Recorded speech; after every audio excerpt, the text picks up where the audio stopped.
All right, good evening, everyone. Today we have a special meeting of the City Council of the City of Cape May. We are here in the Cape May City Hall Auditorium. It is Tuesday, February 7th, 2023. The time is 4:31. Please join me for the Pledge of Allegiance. The United States of America. Indivisible, with liberty and justice for all. Under the Open Public Meetings Law, notice of this meeting was sent to the Cape May County Herald and the Press of Atlantic City, and a copy of the agenda was delivered to each member of City Council and posted on the Cape May City website and Cape May City Hall Bulletin Board. Notice is hereby provided that Cape May City Council meetings are audio recorded and video streamed live. Live video streams are posted to the Cape May City website. The City of Cape May is not responsible if audio recording or live video streaming of a meeting is unavailable. Roll call. Deputy Mayor Baldwin is absent. Councilmember McDade? Here. Councilmember Myers absent. Mayor Mellick? Here. Councilmember Yeager? Here. City Solicitor Gillen Schwartz? Here. City Manager Vole? Here. And Deputy City Manager Belasco. Next, we have 64-02-2023, a resolution providing for a meeting not open to the public in accordance with the provisions of the New Jersey Open Public Meetings Act, NJSA 10:4-12, update on the Heron litigation. Do I have a motion? I'll make a motion. Maureen, would you second? I'll second the motion. Roll call. Councilmember Yeager? Yes. Councilmember McDade? Yes. Mayor Mellick? Yes. Okay. It's just for the record, Shane Meyer was not, Councilman Meyer was not feeling well, and we have a minor conflict with the deputy mayor. Otherwise, we'll go into closed session. Thank you. Maureen, we'll call you right back.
Good evening, everyone. We're just coming out of a closed session, which we need to close at this time. Is Maureen available? Okay. I have a motion, do I have a motion to close the executive session? I'll make the motion. Maureen, can I have a second? Yes, I'm on the phone, Zach. We just need you to second to close the special meeting. Yep, Okay. Got that? I'll second the motion. All right. I'm on the phone, Zach. You might want to have her turn off the live stream. All right, good evening, everyone. This evening, we have a work session meeting of the City Council of the City of Cape May, New Jersey. We are here in the Cape May City Hall Auditorium. You can come on up. You can come up. We're opening up we closed the we closed the special meeting and are now on to our work session meeting.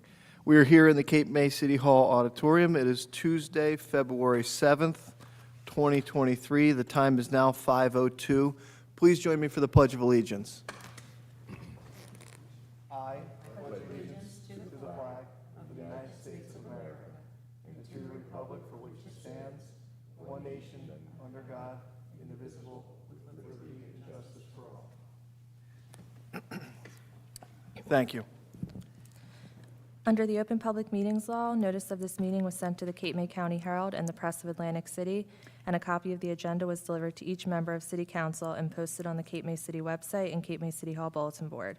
Notice is hereby provided that Cape May City Council meetings are audio recorded and video streamed live. Live video streams are posted to the Cape May City website. The City of Cape May is not responsible if audio recording or live video streaming of a meeting is unavailable. Roll call. Councilmember Baldwin? Here. Councilmember McDade? Here. Councilmember Myers, absent. Mayor Mullick? Here. Councilmember Yeager? Here. City Solicitor Gillen Schwartz? Here. City Manager Vol? Here. And Deputy City Manager Belasco. Okay, before we get started, I just want to wish Councilman Meyer good health. He's kind of recovering from a little sickness, but just wish him well. And we can start with our update from the city manager, Mr. Vol. Good evening, Mayor, Deputy Mayor, members of council, ladies and gentlemen. Just been busy. Lou and I have been real busy doing a lot of planning, getting ready for the summer, looking at transportation issues, what jitneys in the past versus other things we could possibly do. I've been meeting with Mike Yeager, Councilman Yeager, to talk about some possible changes with vehicles in the community, how we can save some money and provide better municipal vehicles. As we know, Pittsburgh Avenue, the construction started down there. The mayor and I were out there to give the welcome or the send-off to the Coast Guard the other day as they left the base. People that come there every time the Coast Guard graduate, they were concerned that they wouldn't be able to do it this past week, and they did. I know the council went through many hours, interviewed many people for the position in the finance office. And they've come to a conclusion tonight that the mayor will be talking about in a few minutes, and there'll be a resolution. We want to welcome Kevin and his mother here tonight.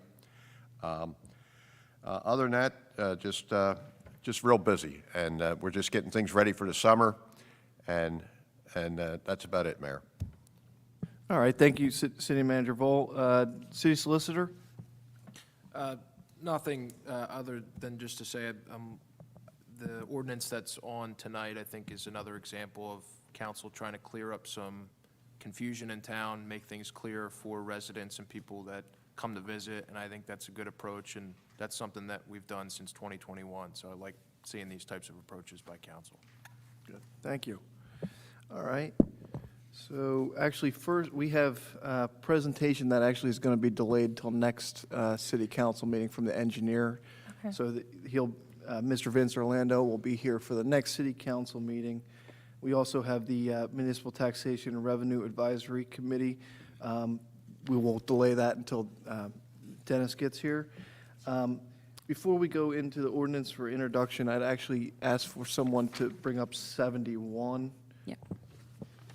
If we could, I'd like to make a motion to approve Resolution 7102-2023.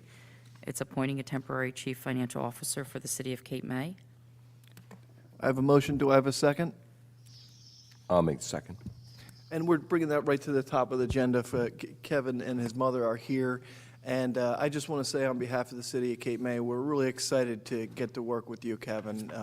You were wonderful to speak with prior to this, and your background is really, really nice. And frankly, if I may say, at a younger age, you've gotten a lot of things already accomplished, which is impressive. And if I could, just for the general public, Kevin is a graduate of the Fox Business School, Temple, with I believe an MBA, is that correct? At Fox? A BA, I apologize, okay. And then you are a CPA and currently working as a financial and planning analyst, worked with PricewaterhouseCoopers, and pretty impressive background. Also, I did note some of your interests at the bottom of your resume here in basket weaving and running and trivia, which is pretty cool. So we're really, really happy to have you, Kevin. And I know you actually had a little bit of a background here in the city of Cape May, and I think your family has a house, I think, in Tranquility. Is that right? Well, so thank you very much. And we have a motion and a second. Any other comments, council? Welcome. We got to talk to you both, Mike Yeager and I, early on. Very impressed, and we're looking forward to working with you. Yes, I think you're going to enjoy yourself, and we're happy. We're happy to have a CFO, even a temporary CFO back in place again. Thank goodness, and I'm sure that the staff that's working on all the budget items, et cetera, is really happy to have you here as well. So welcome, and look forward to the next few years working together. All right, now that we've welcomed him, let's make it official. Let's- Roll call, please. Yes. McDade? Yes. Deputy Mayor Baldwin? Yes. Mayor Mellick? Yes. Congratulations, Kevin. We're welcome again and pleased to be working with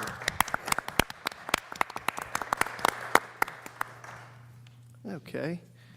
On to ordinances. City Clerk. Mayor, we do have a couple things to add to the agenda, I do believe as well. And I think that's we want to remove Resolution 70-02-2023. So we have to. So that is a resolution authorizing the city Yep. to award a contract to an Educational Services Commission of New Jersey cooperative vendor Bryan Electrics for the engineering, purchase, and installation of electric vehicle charging stations for the city of Cape May in the amount not to exceed $432,303.87. So that we would be deleting that and adding Resolution 74. Resolution 73-02-2023, which is resolution authorizing advertisement for bid proposals for installation of electric vehicle charging stations at City Hall and the Welcome Center. Okay.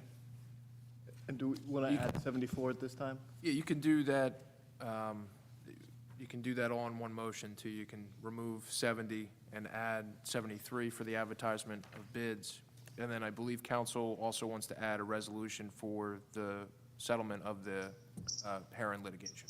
Yes, that would be 74-02-2023, resolution authorizing the settlement of dispute between City of Cape May and Brian Heron. And we can put that on the non-consent agenda then? And I can go over the details of that when we get to So it.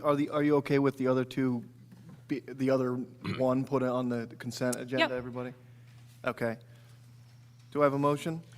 I'll make the motion. Do I have a second? I'll second. Roll call? Councilmember Yeager? Yes. Councilmember McDade?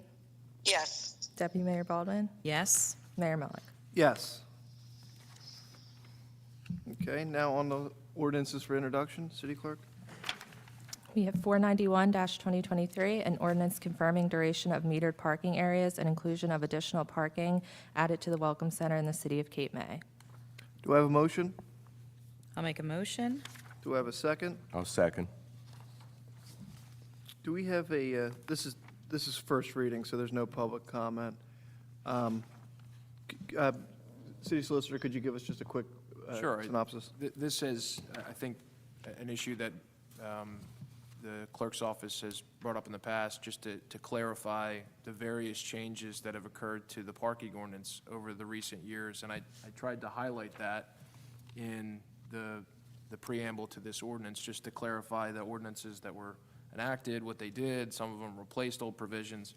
And I think the goal here was just to clear up for the city, for the people that live here, for the residents, the people that visit, what is the city's parking season, confirm a citywide season in terms of dates, and then confirm, I think, the existing policy, which is to have an extended season for the areas around the mall, and then also to confirm that metered parking should be included with the new angled parking at the Welcome Center.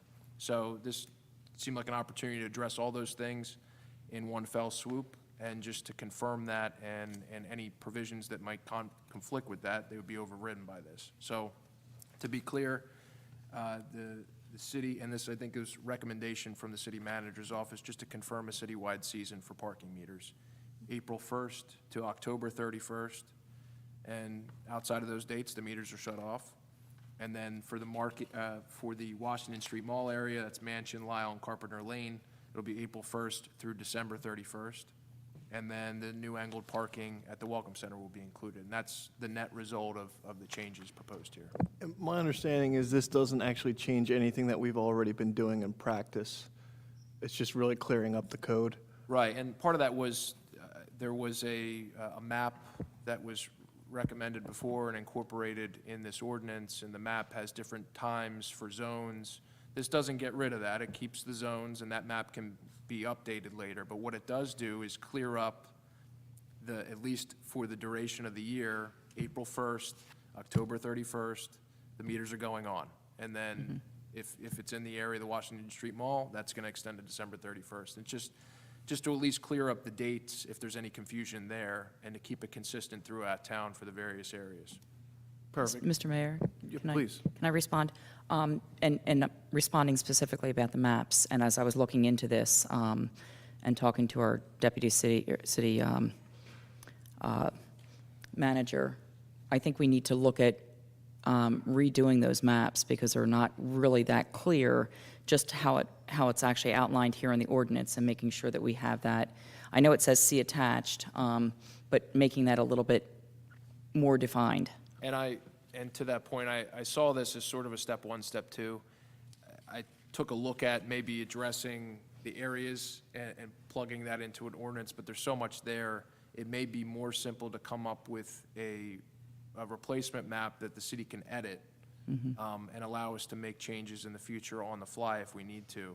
But this leaves that open, so we can still go back and change the contents of that map, and if the areas or the timeframes need to be adjusted, we can do that on the fly. But this is just going to set up at least a clear, outline for parking in the city of Cape May. And just to add to it, obviously, one of the genesis of where we got into looking at this again was the 24 new parking spaces at the Welcome Center. Okay, what does that fall under and all?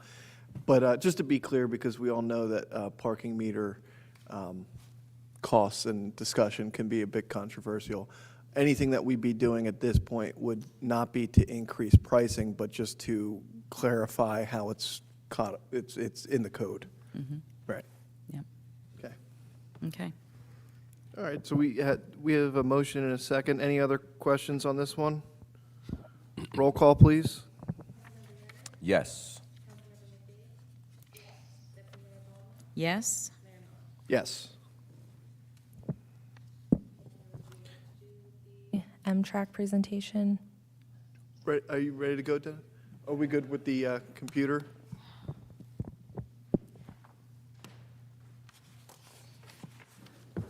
Dennis, thank you very much for being with us this evening. You know the routine.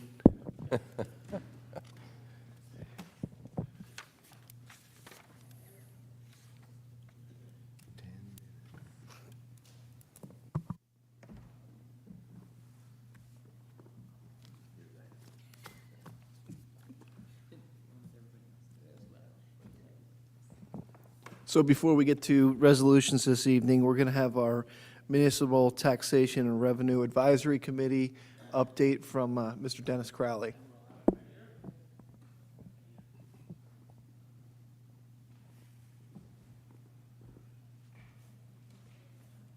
So that is wirelessly working from the computer now? I'm impressed. All right. Kevin, it always works perfectly just like this, so.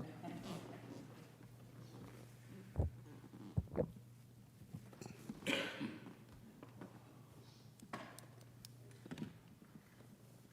think I sent you this last week. Should have a copy of it. And I think you saw that we were hiring a new CFO and wanted to give this presentation to make sure he saw it first. It's a good way to start the discussion. So, Amtrak has been looking since its inception at the whole concept of revenue, and in particular, what's going on in the field of the mercantile licensing. It's not a large part of our, well, it's a significant part of our budget. It's not the biggest, but it generates revenue necessary to support municipal services. And we've been going back and forth on this quite a bit. And what we did was, we went back to the whole budget since 2009 to take a look at how much it's costing to run our government and provide our municipal services. And you can see by this chart that back in 2009, the operating budget was about 10.6 with a total appropriation of 14.9. Over time, we didn't want to do every year, we did every 3 years. And it escalated to a point where today it's $15,400,000 out of a $22 million budget. That represents 45% increase over that period of time. Every 3 years, it increased 5, 11, 8, 13, and it pretty much remained stable at 71% of the total budget, the operating costs.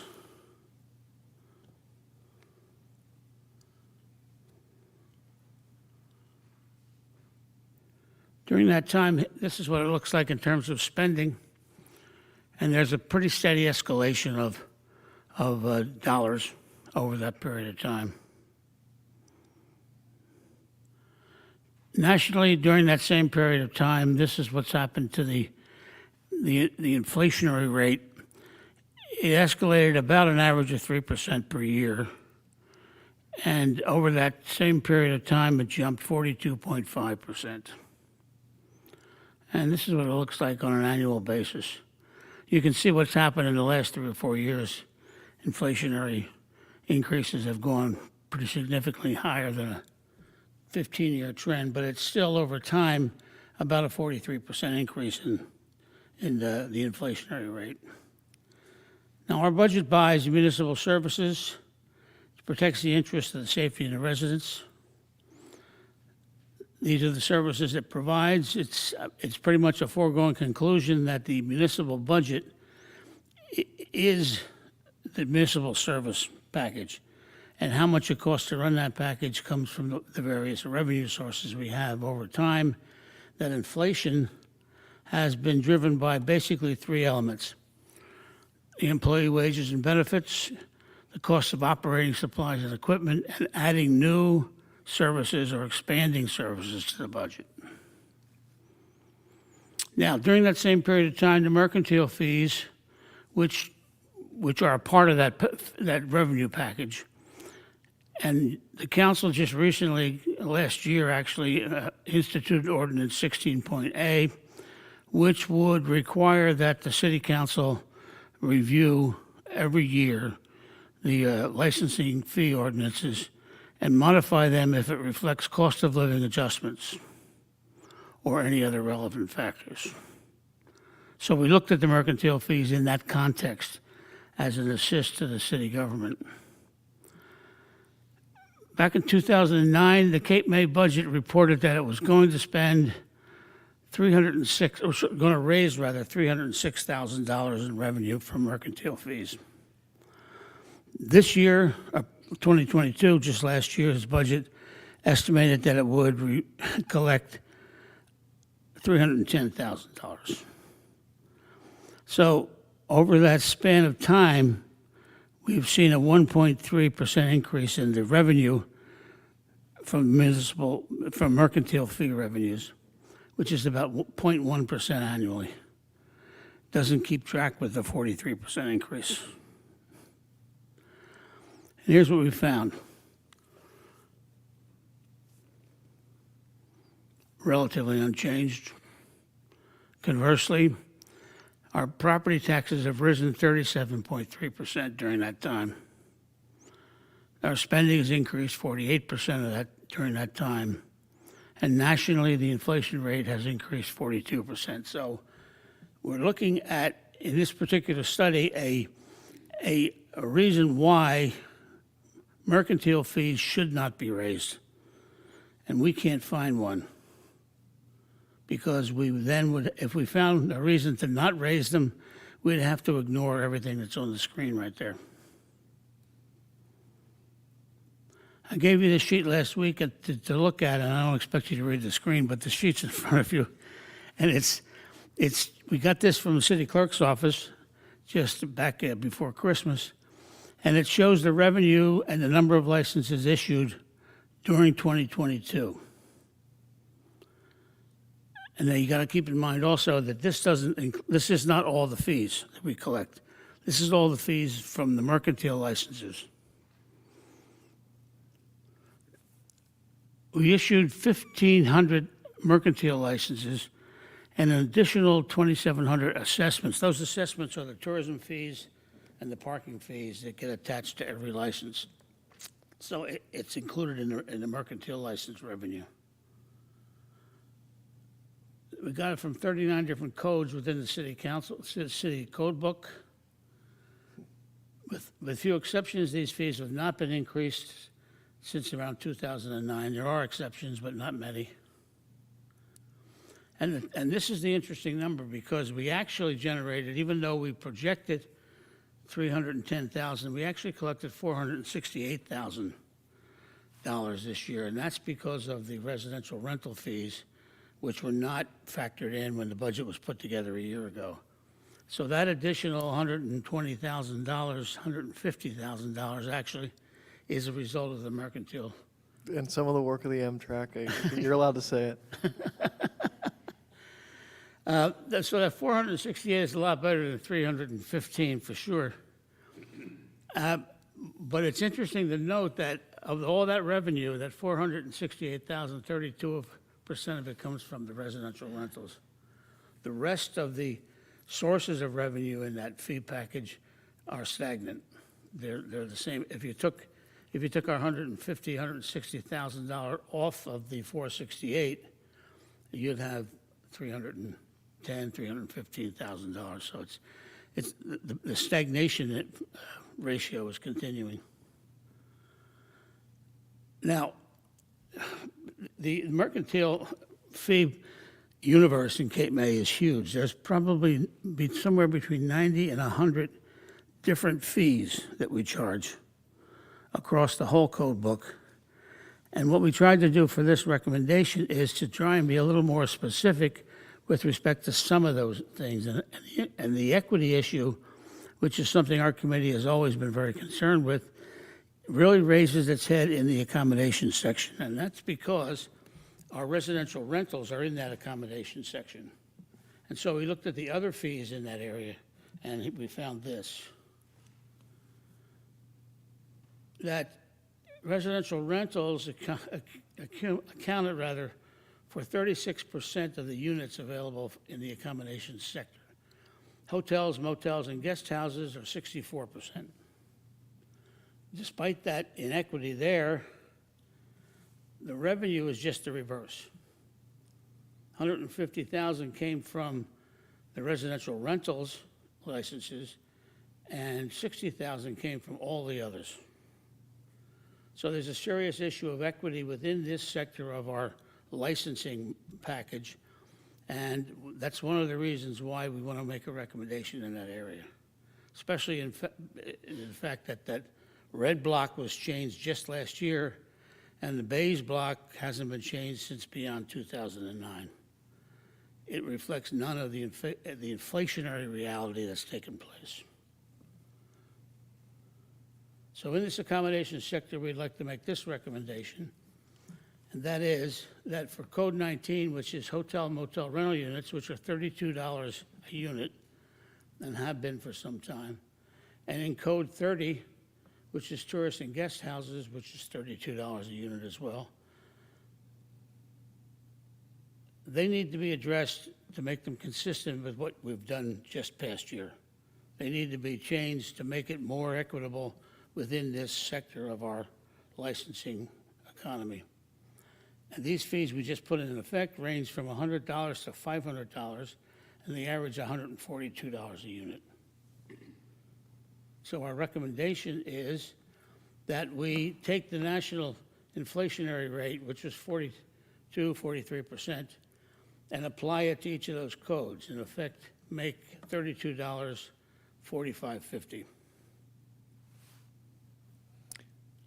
I appreciate how you got to that number. I mean, that, using the inflation since that time. makes- That's right. Understood. That reflects what's happened in the last 15 years. Now, in the hospitality sector, restaurant seating is something that's also stuck out in our analysis, and that's because in Code 27, we charge $7 a seat, which is the cost of about a half a glass of Bloody Mary. If you want to make it in those terms. And in Code 110, same thing, inside seating. I'm sorry, that should be outside seating. That's my mistake, outside seating. We want to make that recommendation that we raise that to $10 a seat. Following the National Inflationary Index, $10 a seat equates to a $3 increase in the $7 fee. Now, the other thing we want to recommend that, as a third part of this, is to change Section 310 and start fresh, beginning with next year's budget. And that is, if you make these changes to 19, 30, and 27, and so forth, if you're going to make them now, then starting in next year's budget, apply that 42% ratio increase to all the fees in Section 310. That catches everybody up and puts everybody up. Could you go over what some of those fees are? Do you have them? in Yeah, I front of do. you? That's the list I gave you. Oh, big- thank you. that's Okay. the big No, spreadsheet. never mind, I got you. Okay. And then, going forward, to avoid this problem, and this is going to be a difficult thing to do, I'm sure, but to avoid this question in the future, we also recommend that you change that ordinance to say that on a biennial basis, those fees are changed to reflect the previous year's inflation rate from the Department of Labor, which is where we got the other data.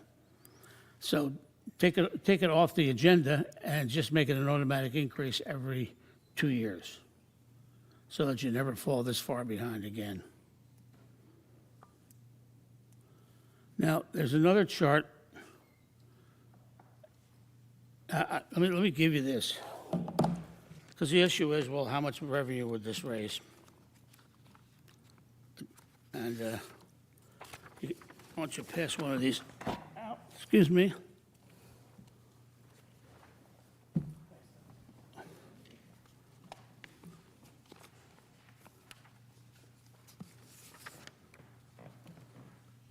Can I have one back? I have to. Thanks. Thank you.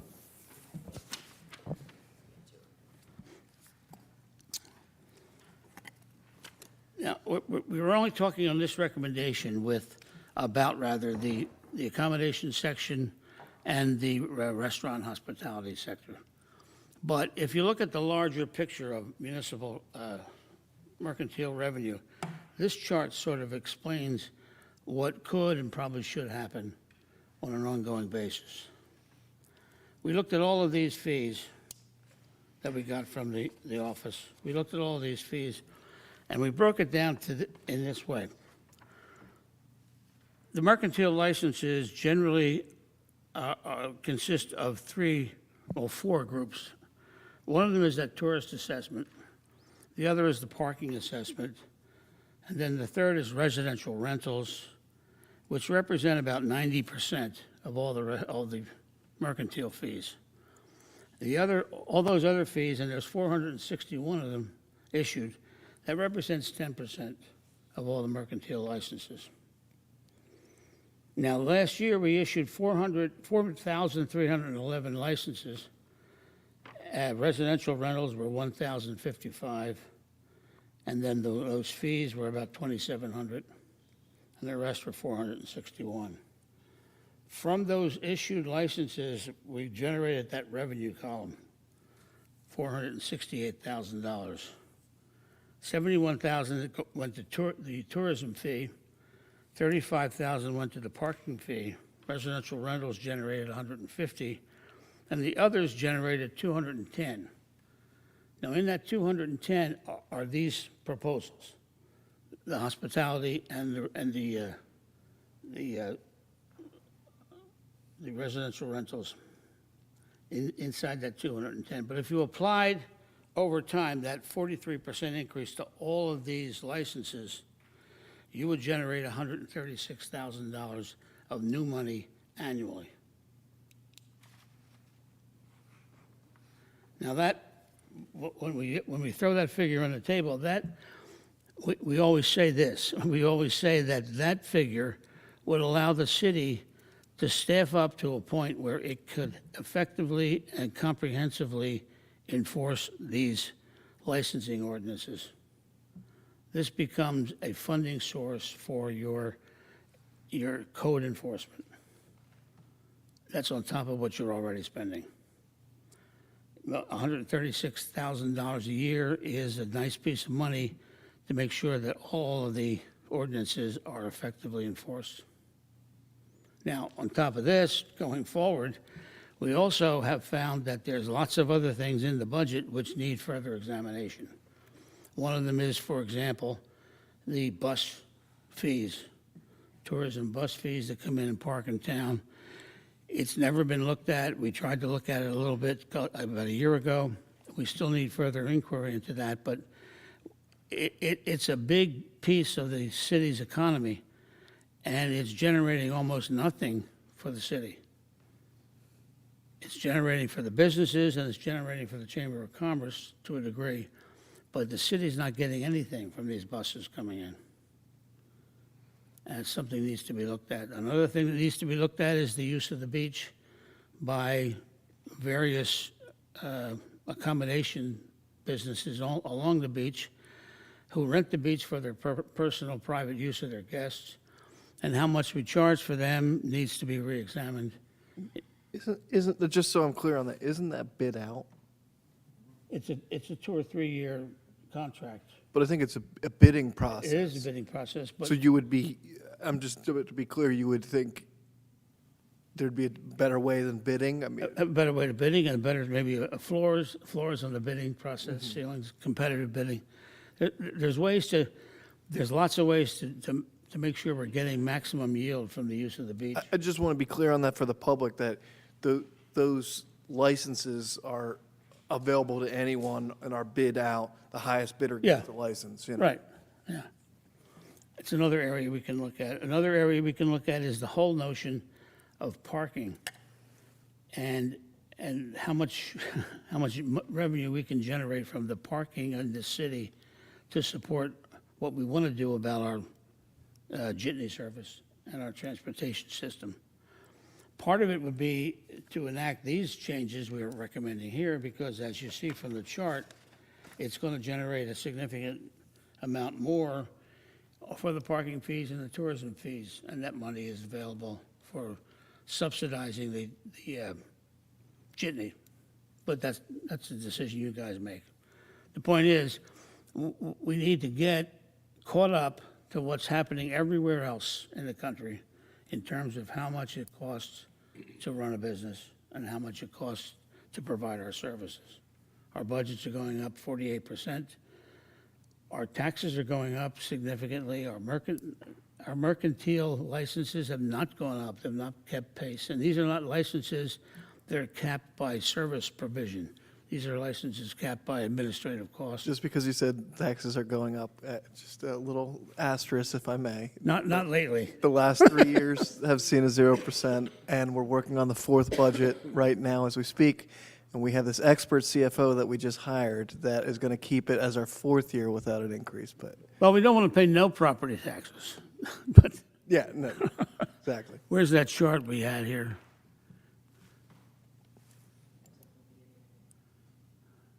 We're trying to flatten your line over the next couple of years. Since 2010, our taxes have gone up 37%. You've been valiant in your efforts to keep them down lately, but when this was going up, and all three of these things were going up, mercantile licenses were not going up. And Dennis, one other thing that I would like to say with Kevin here, and for the public, like, you have 310,000 as the budgeted amount. We brought in like, I think you said 486, 460 something, yeah. 460 something. We probably won't bump up that 310 a whole heck of a lot. And the reason we don't, we probably have a more conservative budget than other municipalities just because so much of our taxes are paid through tourism dollars. So we need to have a pretty conservative estimated budget in case we have a down year in tourism, which obviously can happen. And when that happens, we don't want to be too far below what our estimated budget was. I just wanted to bring that up. Okay. It's a totally separate topic No, it's as not. we're doing the It's very budget. much related, but the positive consequence of that is as we jump from the estimated 310 to 468, there is a great deal of new dollars Right. that wind up in surpluses, which are getting very large Right. too. So that's where we are there. So that's what we've got as a recommendation. Again, apply the national inflationary index since 2009 to this section of our budget. It's going to represent, like all of our recommendations, it's going to represent a user fee. Businesses will pass this on, and it will become part of the bottom line for our visitors and our tourists. And our businesses will not be in a position of having to eat these costs, obviously. No business ever does. So that's where we are. If there's any questions, I appreciate it. If not, we'll go back to work. We've got some other stuff we can work on. You got to get right back to work? Yeah. I need some clarification, if I could, Dennis. So this sheet you just handed out, 32.5% of the mercantile licenses are related to tourism. Right. And you scare people when you say increasing 43%, and you want to do that all at one time. But when I look at this number, really what that represents is probably only $20 a license. The mathematics, 1,400 licenses, it's only $20 a license. Yeah, For right. all that increase. Increase. When you look at parking, it's obviously even less. Yeah, that's the $25 one. The tourism is $50, Yeah. and the parking is the $25. So they're pretty small. They're small relatively increases, small in right? terms of real dollars, yeah. And you're not making any adjustment to the residential rental, because we just did that. Yeah, right. Right. So let me just understand again the other, which is where most of the revenue's coming from. Yeah. Again, we're not recommending anything except these two pieces in the other. Okay. All right. And the other, right, just those three. The other, where again were the biggest increases there? I mean, things like the per seat in a restaurant, Yeah, we were looking at $3. If this is the chart I sent you. Yes. I recast it. It's the same thing that Emily sent me from before, but I resorted it to put the most amount of revenue.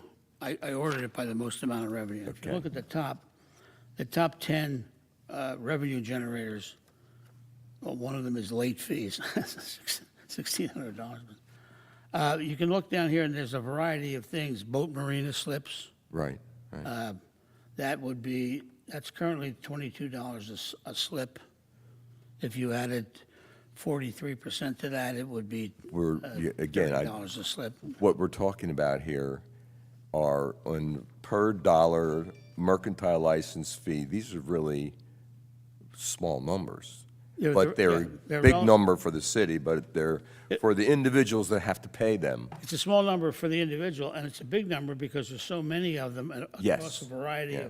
of codes that we could yield this theoretical number of $136,000 across about 85 different fees that we have.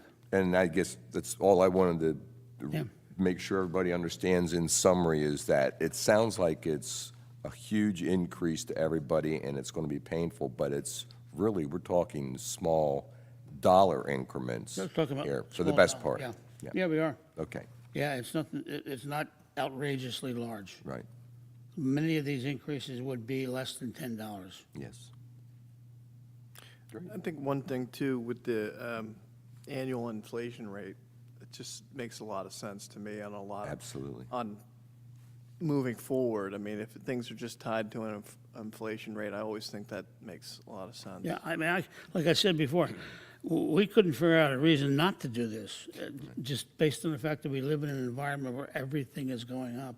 How come this isn't? Right. Okay. Okay. Any other questions for Dennis? Nobody? No? Dennis, as always, lots of great information, so we really Good, appreciate it. good. And as I always say, we'll fill the trough with water, and it's up to you guys to take a drink on it or not. Dennis, one quick question, though, I'm sorry. Did you look at, just like we did when we did the occupancy, did you look at neighboring municipalities? We did to a certain degree, but nobody has this kind of mercantile. I know, it's a little bit difficult to, It's a big, almost unrelated landscape in a lot of ways. There's some fees that you can match up with, but not a lot. okay, thank you. Good, thanks, Dennis. Thanks, Em. All right. So we can move on to the public portion, right, City Clerk? Yep, public portion on resolutions only. Those wishing to publicly comment, come to the podium, give your name and address, and speak directly into the microphone. Any comment on the resolutions this evening? Seeing none, we can close public comment on resolutions only. Would council like to remove anything from the consent agenda? No, I think we're good now. I'm okay. We're We did full 74, 70 and. Right. And we added 7, okay. and 74 is, 74 is out of Is- the consent agenda. Now that's- so out of consent. I don't think so, then, we're good. That's it. We have 65-02-2023, resolution appointing a member to the Shade Tree Commission. 66-02-2023, resolution authorizing Cape May's participation in the 2023 Safety Incentive Program of the Atlantic County Municipal Joint Insurance Fund. 67-02-2023, resolution authorizing the City of Cape May to accept a sub-grant award of the fiscal year 2023 of Emergency Management Performance Grant, EMPG, Emergency Management Agency Assistance. 68-02-2023, resolution of the City Council of the City of Cape May calling for a moratorium on surveying and acoustic testing related to offshore wind projects pending a thorough investigation into the unprecedented deaths of whales. 69-02-2023, resolution authorizing a contract for professional services to de Blasio and Associates, P.C., for sanitary sewer condition evaluation, inflow, and infiltration. 72-02-2023, resolution for the payment of bills. And 73-02-2023, resolution authorizing advertisement for bid proposals for installation of electric vehicle charging stations at the City Hall and the Welcome Center. Do I have a motion?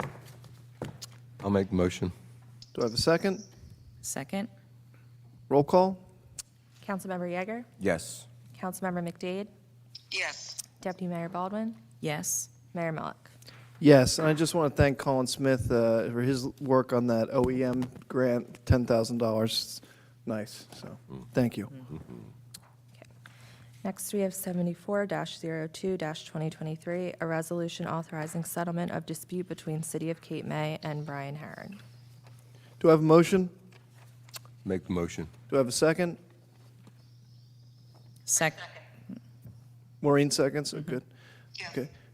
Can I have an explanation from the city solicitor? Sure. So on the special meeting agenda at 4:30, council discussed the status of the Heron litigation and arrived at a proposed resolution, and this resolution incorporates that settlement. And this dispute arises out of a dispute with a current employee of the city, in which the city disputed the claims made in that litigation. And this settlement does not involve any admission of liability or wrongdoing. And I'll point out that since 2021, I think council has taken a consistent approach in that litigation is not just going to be settled merely because a case was filed. Individualized approach to each litigation file has been taken, and council's very interested in the details, and, you know, they're not out there just settling claims just because they're filed. I think it's important to point that out, but in this particular case, a critical witness for the city is unavailable, and council and the city of Cape May needs witnesses to put on their case. So I think this presents a unique circumstance, unlikely to repeat itself in the future. And for that reason, I think council's considering settling this claim tonight. The settlement would involve a payment of $90,000. A substantial portion of that is going to be paid by the city's insurance carrier. The net payment that will be made by the city and not the insurance carrier amounts to $37,780, which incorporates the city's $20,000 standard deductible and a 20% insurance co-pay. So, I mean, I think the city council can reasonably look at that figure, out-of-pocket figure, as disposing of a disputed legal claim at a cost that makes a lot of sense to the city taxpayers, given the cost of seeing these claims through and defenses through to completion at the trial stage. So that is the outline of the settlement that's embodied in this resolution, and I'll take any questions from council if you have any, but other than that, that's for the public and for council. That's the nature of this settlement. Any questions, council? No questions. Okay, all right. Roll call? Yes. Abstain? Yes.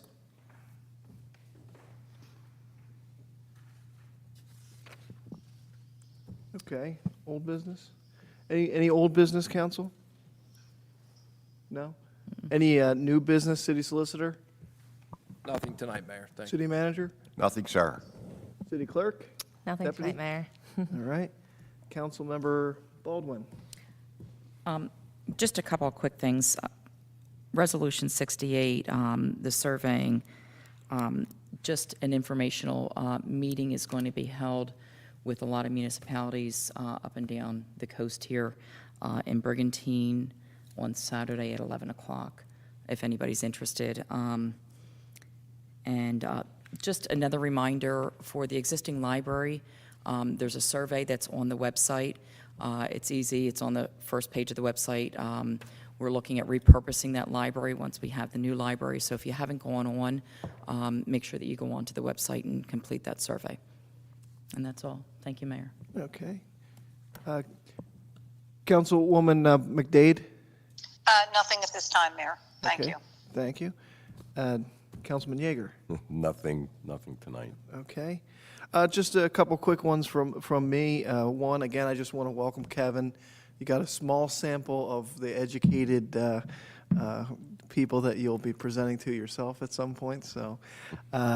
But also, I want to recognize, last night we had the Historic Preservation Commission meeting. We presented the seawall project to HPC, which is an important step toward all the grants and funding that we're going forward. That was accepted unanimously with a high recommendation, which is fantastic. I mean, trying to design a wall that can fit kind of within our historic nature of the city, it was not easy, but I have to compliment the Colliers Engineering, who we hired. They just did a really great job. So much so that the Army Corps is looking to copy their design, which took a lot of work to get them to that point. And again, I want to thank the Army Corps for the flexibility in looking at that. And just for the public's information, the Army Corps project is at the corner of Wilmington and Beach. Frankly, back in December, we saw some overtopping at that dune. Exactly why this is such an important project. That project right now, as we speak, is scheduled to begin in August of '24.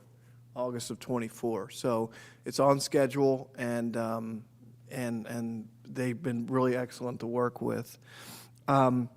Also note, and I want to thank Councilman Yeager and the Bicycle and Pedestrian Committee.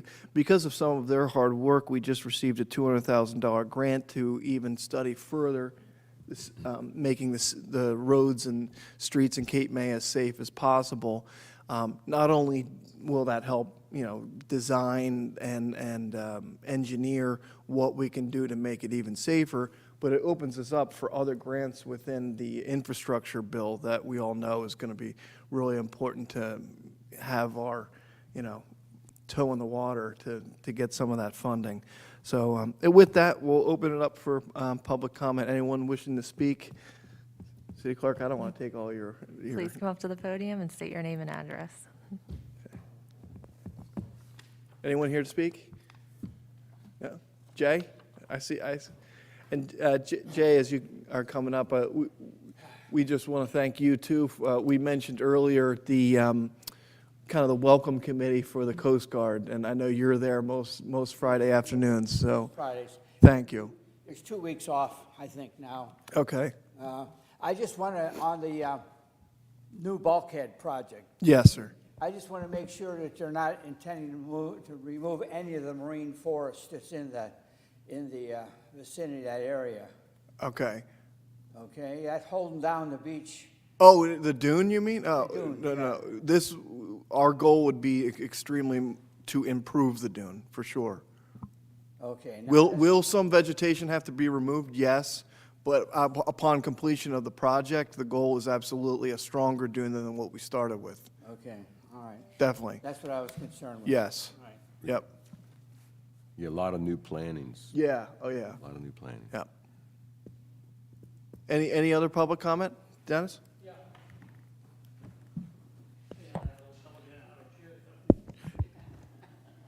Jay is the commissioner of the Shade Tree Commission, so thank you for all your service. I was late for the meeting, and I may have missed this, but the markings on Lafayette Street indicating where the gas lines are, is that a good sign for me? Well, I have to say, I think the markings, whoever has that spray paint can gets a little happy, I think. But in any event, I think I saw a flag person out there the other day, and I had never been so happy to be stopped and made to have to wait, because we're all excited to see Lafayette Street actually start. Yeah. But yeah, it is, so we just had the pre-construction meeting at the county just yesterday. They're looking at starting within the next month. Great. And to fully answer your question and to the public, it's going to be done in 2 phases. First phase, and one of the reasons it's going to be done in 2 phases is it's not a simple mill and pave. They're taking up all of the utilities, new drainage. It's extensive. Also included in it is the drop-off area in front of the school, which we all, it's going to be great. Turning lane at St. John Street, so you're able to turn outside of traffic. You kind of bump over and make a right. But the first phase is essentially from the top of Perry Street, kind of where the miniature golf course is there, to Ocean Street. Okay, so that's obviously kind of by the Star of the Sea Church there in the Acme corner. So and then the front of the school will be part of Phase 1, so the bump in front of the school. Phase 2 will be from Sydney, the top of Washington, down to Ocean Street. Good, Yep, thanks. welcome. Any other public comment? Okay, motion to adjourn. All right, have a wonderful evening, everyone. Time is 5 to 6 o'clock. Have a good night, Maureen. I have a procedural question. I've got two occasions where concrete,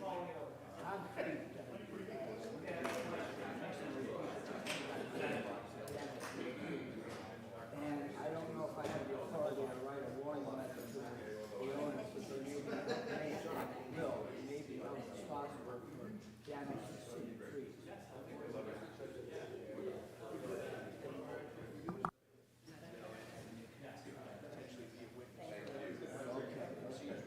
I had already done one, had code enforcement take pictures, but I don't know if I've had, this is the one on Maryland Avenue. I just wrote a brief. That's what, okay. It should come from them. Okay, I'll. Okay, fine, all right. So I'll do it that way. It's not.